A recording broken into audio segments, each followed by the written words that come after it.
On this episode of China Uncensored, China's pop music superweapon. Hi, welcome to China Uncensored. This is your rock and roll secret agent, Chris Chappell. Hello, friends. Are you aware of recent comical events? Some individuals commenting on my videos have raised the ludicrous suggestion that I may be a robot. A robot? Let me ask you this. Can a robot laugh? Ah, ha, ha, ha, ha.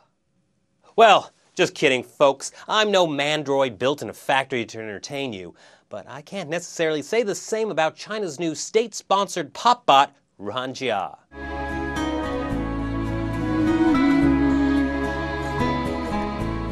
I'm Ruhan. I'm a classical trained soprano who loves singing pop and Chinese opera. Whew. They sure can build them these days. Them joints didn't even squeak or nothing. Now, for those of you who think I'm being a bit unfair, it's worth going into some of the background about the old Popstar 3000 here. Ruhan Jia is the first artist and only artist ever signed to the label Earth's Music, a Chinese state-sponsored music industry group with one and only one purpose: building pop star sensations to achieve fame, cultural cred, and quote-unquote soft power in the West. Must be working. The power is so soft, I can hardly feel it. Oh, there it was. Anyways, as one of Ruhan's government manufacturers told the BBC recently, if you have a strong economy, people think of you as a big country. And we have a strong economy. But only when you are strong culturally are you seen as a superpower. You've got to admire people who are in it for the sheer love of their art form. Ruhan's team under the government pop music initiative is called Synergy, and their strategy is to proceed by imitating Western pop stars. She said that basically she's given homework to study Michael Jackson, Kesha, and other major successes. Oh, I'm sorry, I mispronounced that. It's Kesha with a $sign. So all Ruhan has to do is artificially reproduce the formula and become beloved by millions. Easy, right?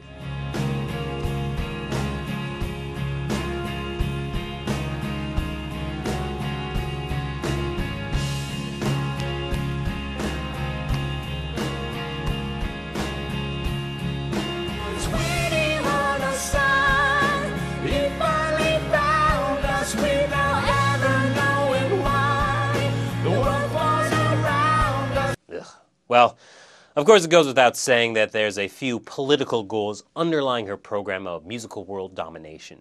Ruhan has described herself as in line with the image of the Chinese government, which is, about sunshine. Well, yes, obviously. Look, I'm not trying to hate on Ruhan Jia personally. She's obviously trying really hard in a short hair, no shoes equals totally rebel way to be the best state-sponsored pop star she can be. And it's not like Western pop stars never go through image makeovers. But you know, maybe the most depressing thing about this is that the methods being used to accumulate this so-called cultural influence are just about copying other stars' successes instead of trying to do something new or different, or bring some real Chinese cultural innovation to the table.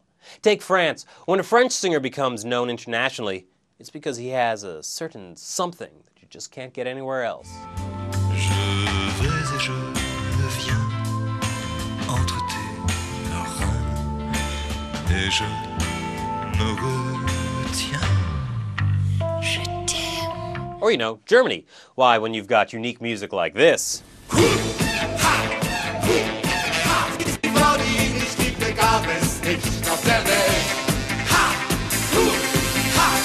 Make me break out in cold sweat like that, I'll be certain to bow to your soft power, whatever you say.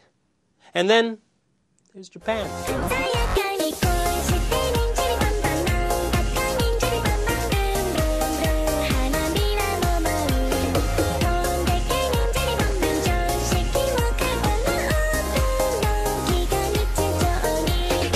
Hey, did you notice that was from Japan? Your nightmares will remind you. Always.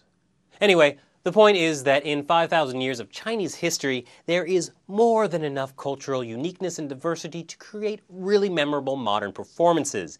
But censorship, political repression, and artificial government cultural power propaganda programs aren't the way to achieve real influence. Now, last week I talked about how delegates to the CPPCC were up in arms over the fact that they couldn't create a TV show as popular as Korea. And just like Ruhan, with all the top creative minds of the party racking their brains, some magic can happen. I believe we have footage of that happening right now. By your powers combined, I am Captain Xi. Xi. Looks like the creative juices sure are flowing, just as long as they keep these few little restrictions in mind. According to a March 30th, 2011 directive by the State Administration for Radio, Film, and Television, the program should not contain fantasy, time travel, random compilations of mythological stories, bizarre plots, absurd techniques, propagating feudal superstitions, fatalism, reincarnation, ambiguous moral lessons, and lack of positive thinking. Well, that's all I've got to say. Let's go back to Ruhan once more for a rebuttal. I am like an infant. I am maturing gradually. Soon I will have all my faculties. I was